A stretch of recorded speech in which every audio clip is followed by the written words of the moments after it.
It's a perplexing situation, isn't it? To find yourself ensnared in a dynamic with another person that consistently brings you pain, a connection that you intellectually recognize as detrimental to your well-being. You're aware of the unhappiness, the constant drain on your emotional resources, and the deep-seated knowledge that the other individual is unlikely to ever truly transform their ways. Yet, despite this clarity, you remain. Perhaps you've made attempts to depart, declared that this instance, this hurt, would be the definitive one. But invariably, an unseen force seems to reel you back in. What is this powerful tether? What makes the evident suffering insufficient to compel a lasting departure? The crux of the matter doesn't reside with the other person's perceived power or your supposed weakness. It's not solely because they were masters of manipulation, eroding your capacity for independent thought.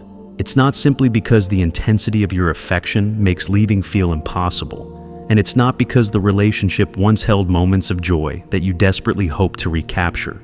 The reality is more introspective. The problem lies in what this particular connection has stirred within you, the dormant vulnerabilities it has prodded, the negative self-beliefs it has amplified, and the old, unresolved emotional injuries it has reactivated. Relationships that we term toxic are far more complex than just a series of arguments, deceptions, and power plays. They delve into the realm of subconscious blueprints, echoing past hurts that never fully mended. They tap into a profound dread of solitude, an insatiable craving for external approval, and a dizzying cyclical dance between bewilderment and fleeting hope. You are not so much imprisoned by the individual as you are by the turbulent emotional landscape this relationship cultivates within you. This is precisely why merely ending the relationship, creating physical distance, often fails to bring true resolution. You might succeed in separating, but an internal compass, a persistent echo, keeps drawing your thoughts back. It replays the scarce good times, attempts to rationalize the frequent bad ones, and whispers the insidious question, what if I try just one more time? This is because the core issue was never just the relationship itself, but the profound psychological entanglement it fostered.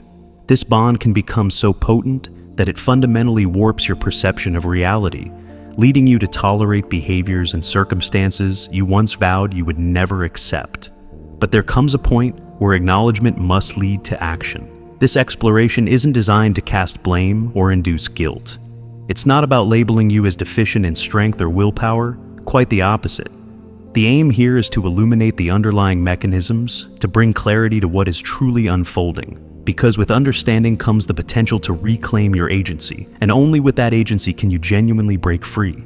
So, if any aspect of this resonates, if you feel stuck, unable to leave a situation you know is damaging, this insight is for you. By delving deeper, you will grasp why this pattern perpetuates and, crucially, discover the pathways to dismantle it. Why is it that some individuals appear to stumble into one harmful relationship after another, while others seem to possess an innate ability to recognize red flags and walk away without a backward glance? The answer is rooted in the very foundations of how we learn to give and receive love. Love isn't an emotion that spontaneously erupts. It is, to a significant extent, learned, constructed, and conditioned by our earliest experiences. To comprehend the tenacious grip of an attachment to someone who causes you pain, we must examine the fundamental concept of attachment itself. From our first moments of life, we are wired to seek connection, to bond with caregivers for survival and comfort. During these formative early years, our brains are like sponges, absorbing patterns and creating associations between how we receive affection and our sense of safety and well-being. If we are raised in an environment where love, care, and attention are consistently and reliably available in a healthy, nurturing manner, we internalize the understanding that relationships are secure havens, sources of trust and support. We develop what is known as a secure attachment style. However, if our early experiences of affection are intertwined with inconsistency, emotional unavailability, neglect, rejection, or even outright abuse, our minds learn a vastly different lesson about love. We might learn that love is precarious, unpredictable, something that must be earned through struggle, or something that coexists with pain. This early conditioning creates an insecure attachment style, perhaps anxious, where we crave closeness but fear abandonment, or avoidant, where we equate intimacy with a loss of independence. Herein lies the insidious nature of the problem for those who repeatedly find themselves in distressing relationships. If your upbringing inadvertently taught you that love and pain are companions, or that affection is intermittent and must be desperately sought, your mind has internalized this chaotic dynamic as a familiar, albeit uncomfortable, baseline for love. Consequently, when you encounter someone who offers consistent kindness, stability, and straightforward affection, it might feel alien, unexciting, or even suspect. Your internal love map doesn't recognize this terrain. But when you meet an individual who provides affection in unpredictable bursts, showering you with attention one day and withdrawing into cold indifference the next, your brain recognizes this familiar, unsettling pattern. It unconsciously associates this cycle of uncertainty, this emotional roller coaster, with what it has been conditioned to perceive as love, or at least as a compelling charge connection. This is the essence of the emotional snare. You are not merely in love with the person standing before you. You are, on a deeper level, attached to what they symbolize and reactivate within your own history. They awaken something old, a familiar ache, an unconscious drive to perhaps finally fix the original dynamic, to prove that this time you will be worthy enough, that this time love will conquer the instability, that this time the anticipated rejection will miraculously transform into enduring acceptance. This leads us directly to one of the most significant barriers to exiting a toxic relationship: the profound fear of loss. When your attachment framework has been built upon a foundation of uncertainty and emotional scarcity, the prospect of losing that particular person can feel catastrophic. This isn't necessarily because you cannot functionally survive without them, but because their departure signifies the failure to resolve this deeply ingrained personal narrative. It feels like you need to see this story through, to demonstrate your capacity to make it work, to somehow elicit from this person the consistent love and validation you've always craved but perhaps never reliably received. But the liberating truth is this: you have nothing to prove to anyone, least of all to someone who consistently undermines your well-being. This relationship is not a final examination of your lovability or your worth. The fundamental issue does not lie with a deficiency in you, nor does the ultimate solution reside in changing the other person. The initial crucial step towards extricating yourself from this snare is to clearly recognize the dynamic for what it is. If early attachment patterns create the initial vulnerability and the fear of loss keeps you tethered, what is it that makes staying in such a painful situation feel almost compulsive, even perversely rewarding at times? There's a potent psychological mechanism at play, one that functions similarly to an addiction, transforming the suffering into a twisted quest for fleeting moments of relief. This mechanism is known as intermittent reinforcement, and grasping its operation can be a pivotal moment in breaking free from the cycle. Have you ever observed that, regardless of how consistently painful the relationship becomes, there are these sporadic, almost magical moments when everything seems to align perfectly? Those infrequent instances where the other person embodies the ideal partner you've always envisioned, when it feels like a genuine breakthrough is occurring and a brighter future is finally within reach. You find yourself clinging to these isolated episodes, replaying them, dissecting every detail, and persuading yourself that this is the true core of the relationship, while the pervasive negativity is merely a series of unfortunate, surmountable obstacles. This, however, is not the hallmark of healthy love. It's the signature of an addictive process. And the engine driving this addiction is the powerful psychological principle of intermittent reinforcement. The concept originated in the behavioral studies of B.F. Skinner, who experimented with conditioning in animals. Skinner and his colleagues found that the most effective method to ensure a behavior persisted was not to reward it every single time, but to provide rewards unpredictably. Instead of dispensing a food pellet each time a lab rat pressed a lever, scientists began to offer the food only occasionally, without any discernible pattern. The outcome was striking. The rats became fixated on the lever. They pressed it compulsively, over and over, driven by the desperate hope for the next unpredictable reward, seemingly unable to cease their efforts even when rewards were scarce. Now, translate this scenario to human relationships. Replace the rat with a person, the lever with their efforts within the relationship, and the food pellet with moments of affection, validation, or perceived closeness from their partner. The dynamic operates with uncanny similarity. If the other person were consistently cruel, dismissive, or abusive, the decision to leave, while still potentially difficult, would likely be far more straightforward. The consistent negativity would offer a clear, unambiguous signal to disengage. However, in many toxic relationships, the partner doles out small, random, unpredictable doses of affection, kindness, or charm. These are the pellets. They make you continue trying, always anticipating, always hoping for that next emotional reward, that next glimpse of the good person you believe them to be.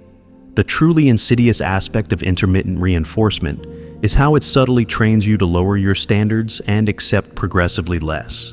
In the initial stages of the relationship, you might have had clear expectations regarding respect, reciprocity, emotional availability, and commitment. But after enduring countless cycles of emotional highs and lows, after experiencing the pattern of hope followed by disappointment, your baseline for what is acceptable begins to shift downwards. You start to find yourself grateful for mere crumbs of attention or affection, because deep down, your primary motivation becomes the desperate desire to relive those scarce good moments. You begin to internalize the idea that if you just try a little harder, if you become more patient, more understanding, if you modify something about yourself, then the other person will finally revert to the idealized version you saw at the beginning, or the version they are during those rare, rewarding intervals. But this is the core of the trap. This relationship was likely never truly grounded in mutual love and respect. It was and is often about control and the fulfillment of the other person's needs, whether they are conscious of this or not. The toxic individual, either intuitively or through learned behavior, understands that keeping you ensnared doesn't necessitate constant affection or kindness. Instead, it requires precisely calibrated, intermittent doses of warmth, juxtaposed with periods of coldness, neglect, or criticism, just enough to keep you striving, doubting yourself, and remaining hooked on the possibility of a reward. This is why the act of leaving becomes so profoundly painful. It's not merely the termination of a relationship, it's the death of a deeply cherished hope. It's facing the end of the possibility that, one day, everything will magically transform for the better. Accepting this reality is agonizing, yet it is absolutely necessary, because as long as you remain a participant in this unpredictable game of emotional push and pull, your very identity will continue to erode. You risk losing sight of what you truly deserve in a relationship, you begin to doubt your own judgment and worth, and you become slowly but surely conditioned to expect less, to ask for less, and ultimately to feel that you are less. And frequently, to compound the injury, the other person will skillfully manipulate the situation to make you believe that the problems are, in fact, your fault.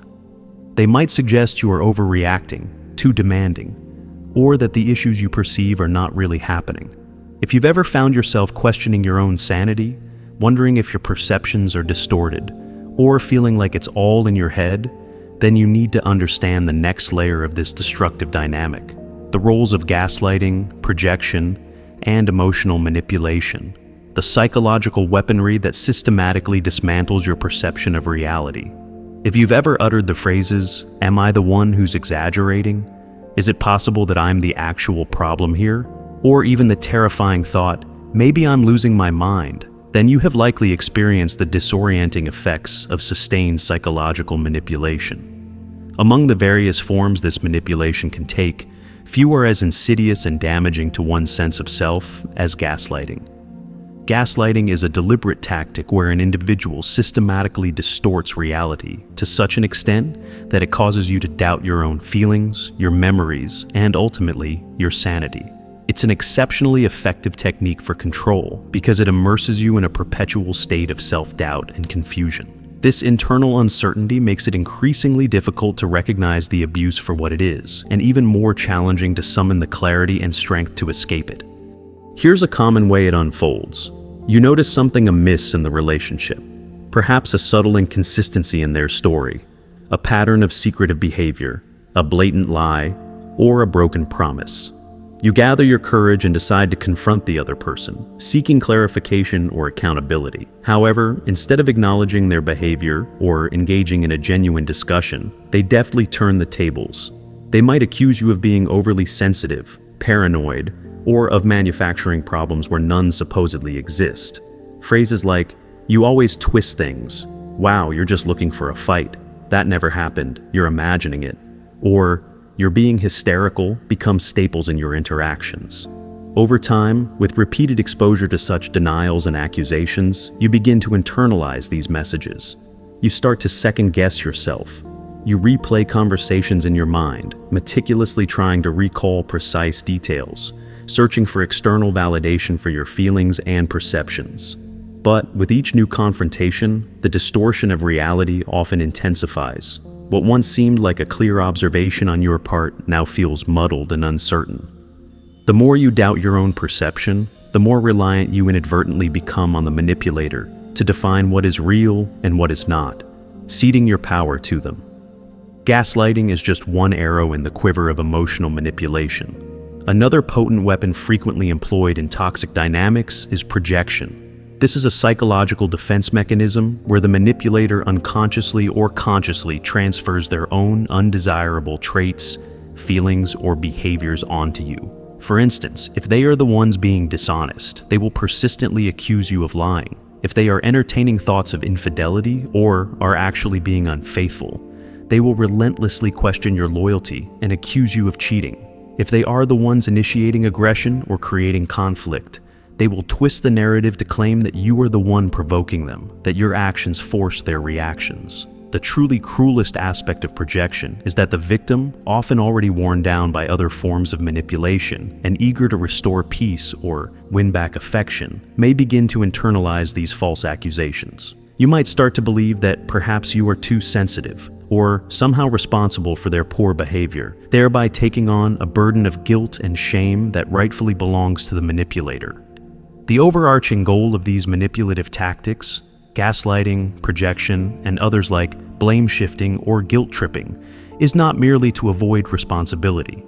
It is to systematically dismantle your self-esteem, to induce a state of profound confusion, and to create emotional exhaustion. Because when you are emotionally drained, confused, and your self-worth is shattered, you become far easier to control. When your perception of reality has been so thoroughly warped, you cease to trust your own inner compass, and instead may start to rely almost blindly on the very person who is causing the damage, desperately seeking their approval or a return to those fleeting good moments. This brings us to an even more profound and often perplexing question. If it becomes so evident that this relationship is actively eroding your well-being, why does the prospect of leaving still evoke such intense fear? Why do you continue to accept this painful reality? The answer frequently lies in one of the most powerful anchors keeping individuals trapped: the paralyzing fear of loneliness, compounded by the persistent, seductive illusion that your love, patience, or sacrifice can eventually change the other person.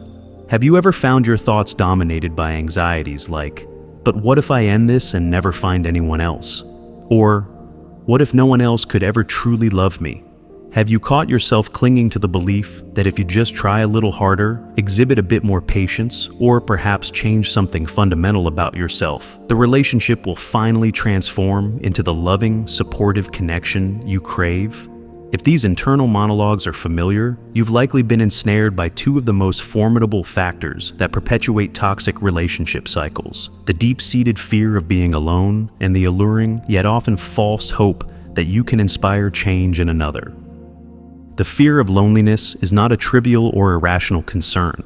It has profound roots in our human psychology and social conditioning. From a young age, many of us are subtly or overtly taught that being alone is undesirable, a state to be avoided, almost synonymous with being unwanted or flawed. Society often reinforces this narrative relentlessly.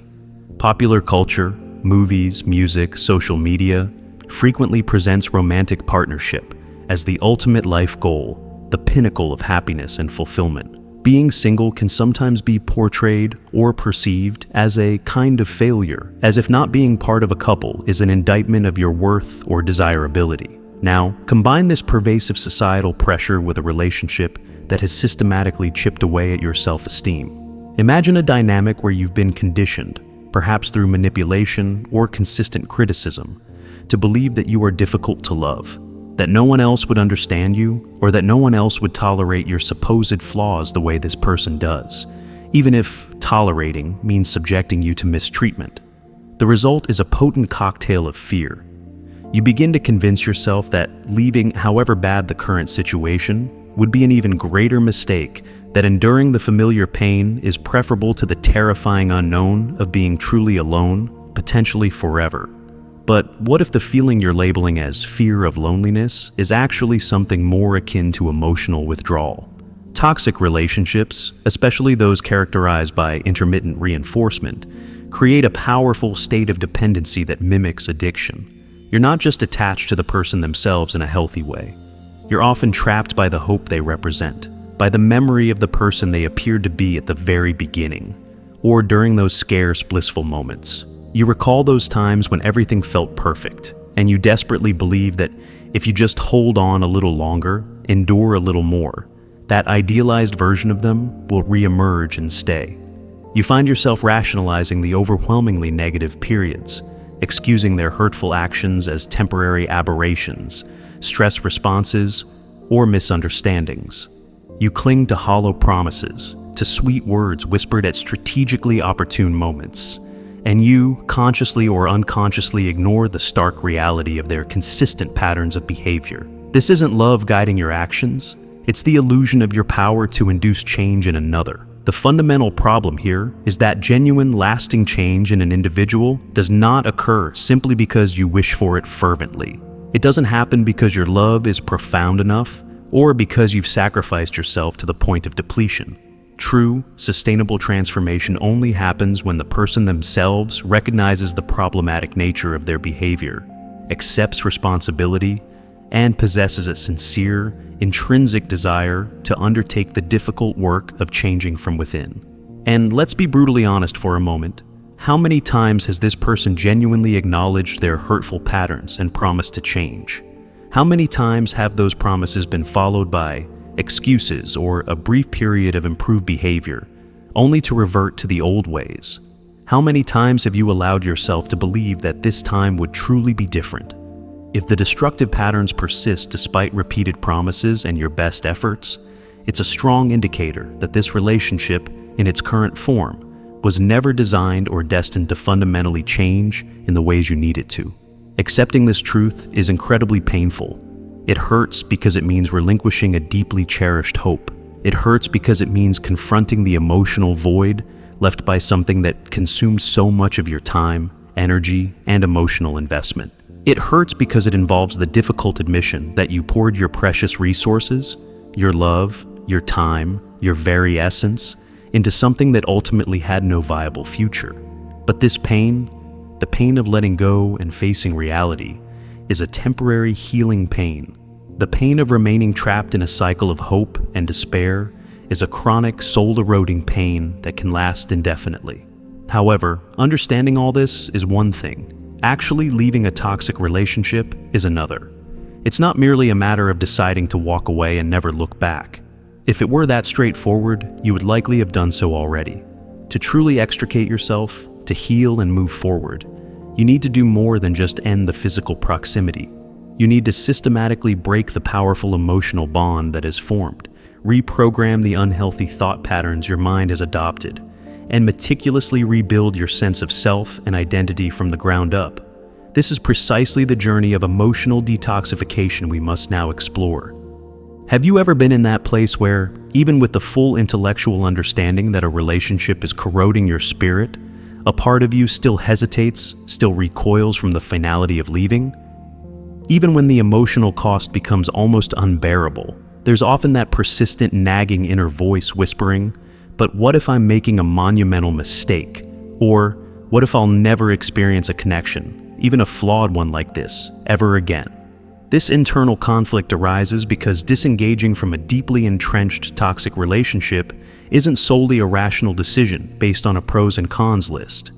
It's insufficient to simply comprehend on an intellectual level that the dynamic is harmful.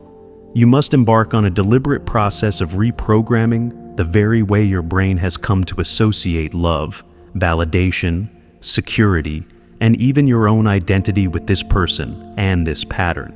This requires a genuine and thorough emotional detoxification. Yes, detoxification is the right word, because in many ways, this relationship has functioned like a powerful, addictive substance. Every infrequent small dose of affection, every fleeting moment of perceived connection, acted as a reinforcement, strengthening the chains that kept you bound. Every glimmer of hope, every promise of change, was an addictive stimulus, pulling you back in. And now, just as with any other addiction, to reclaim your freedom and well-being, you need to decisively cut off the supply and break the cycle for good. But how is this practically achieved? How do you finally sever this bond that feels so deeply, almost inextricably, woven into the fabric of your being?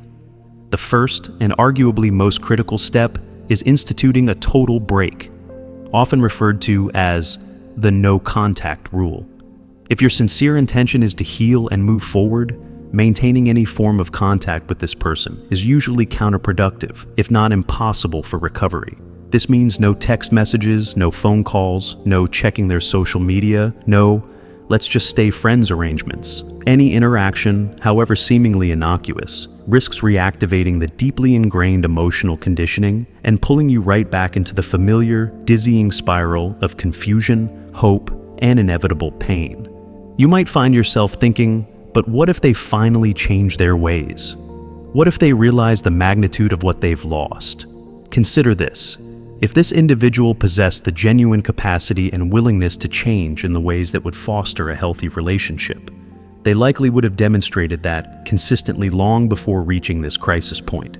If they truly valued you in a healthy, respectful manner, they wouldn't have allowed the relationship to deteriorate to this extent. Often, what might appear as their regret upon your departure is not a profound change of heart, but rather a fear of losing the control or validation they derive from your presence. Perhaps you tell yourself, but I just need closure. I need them to understand. You likely already possess all the closure you truly need through their consistent actions. The closure you seek from them is often a disguised final plea for a reason to stay. A last grasp at the hope that they will say the magic words that will make it all okay again. So, make the cut. Make it complete. Block their number, remove them from social media platforms, archive old messages if you must, but resist the urge to engage. And brace yourself, because when you finally take this courageous step, the emotional withdrawal can, and likely will, hit with significant force.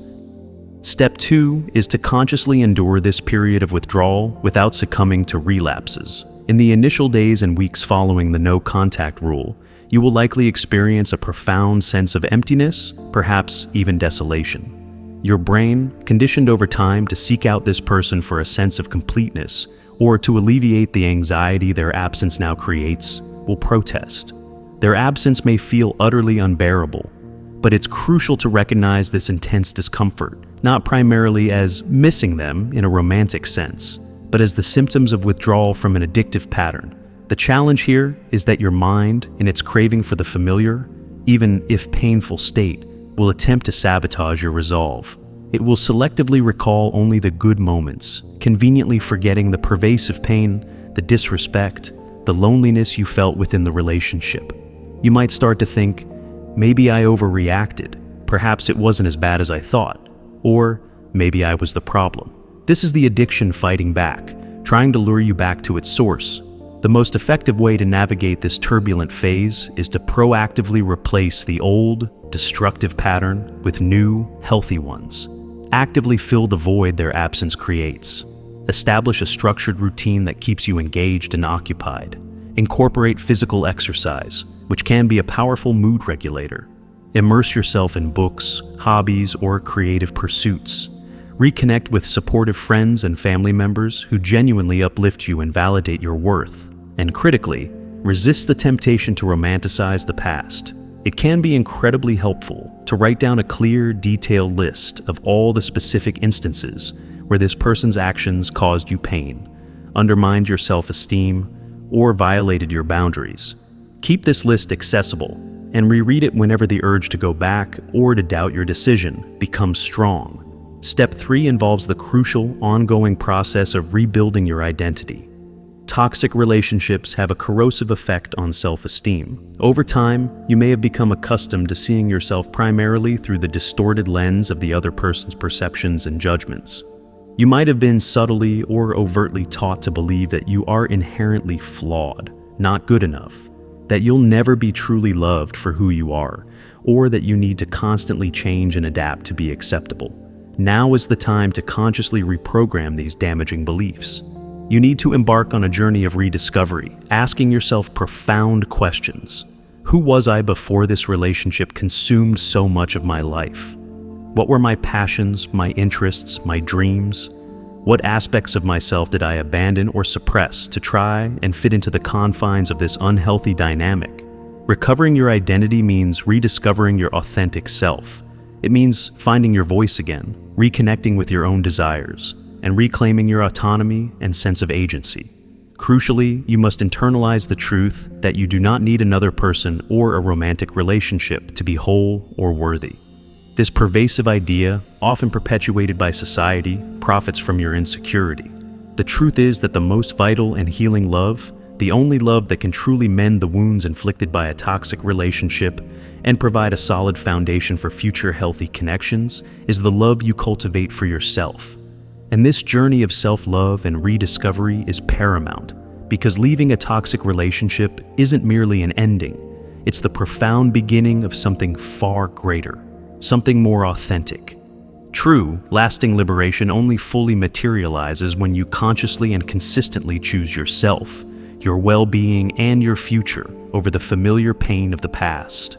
There inevitably arrives a pivotal moment, a crossroads, where you must make a definitive decision. Do you continue down the path of self-erosion, sacrificing your peace and happiness in the name of a connection that was never truly nurturing? Or do you finally, unequivocally, choose yourself? Because in the final analysis, it ceases to matter what the other person feels, what promises they make in a moment of desperation, or how many times they vow that this time things will be different. What truly matters, what dictates the trajectory of your life, is what you are willing to accept for yourself. Perhaps, even at this juncture, a flicker of doubt remains. Maybe that insidious inner voice, conditioned by months or years of emotional turmoil, still whispers, "But what if this time is different? What if my perception is skewed? What if I'm exaggerating the bad and will never find anyone who makes me feel even those fleeting good moments again?" It's vital to recognize that this voice is not authentically yours. It's an implanted narrative, reinforced with every crumb of affection you were conditioned to accept as a feast, solidified by every cycle of manipulation that chipped away at your self-confidence, and strengthened every single time you prioritized the other person's desires or comfort over your own fundamental need for safety and respect. But now, armed with understanding, you see the pattern. You recognize the mechanisms, you have the clarity, and with clarity comes choice. Let me be direct. No one is going to swoop in and rescue you from this situation. There will be no magical external solution, no divine intervention that painlessly extracts you from this cycle. The power and the responsibility to make this decision rests solely with you. Either you consciously choose to break this pattern, or you risk repeating it, perhaps in different forms with different people, until there is precious little left of your true self.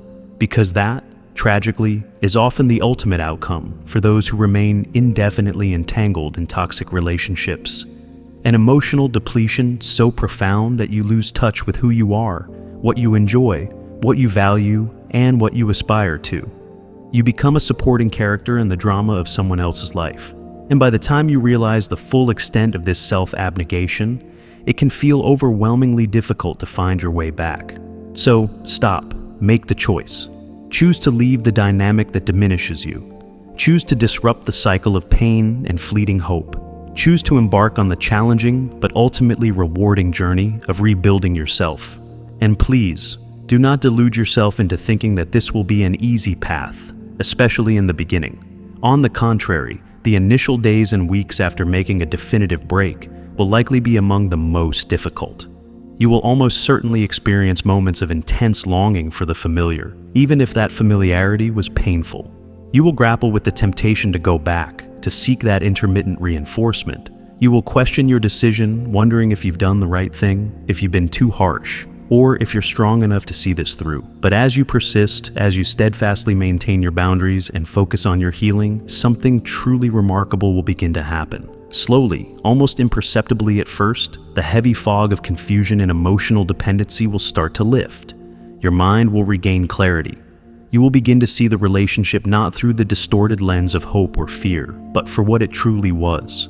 You will start to remember, with increasing vividness, the person you were before this entanglement. Your strengths, your passions, your inherent worth. And then one day, perhaps when you least expect it, you will wake up and realize, with a quiet sense of certainty, that you are finally, genuinely free. Free from the emotional weight, free from the anxiety, free to be authentically yourself. But to reach that liberating dawn, you must take that first, courageous step. You must make the choice now. What particular insight or reflection from this exploration resonated most deeply with you? What specific aspect shed new light on a previously confusing or painful experience? Sharing your experience, even a small part of it, can be incredibly validating for yourself and profoundly helpful for others who may be navigating a similar difficult journey. Thanks for watching. If this resonated, please like this video and subscribe to stay updated. I look forward to continuing this journey with you. Until next time, take care and be present.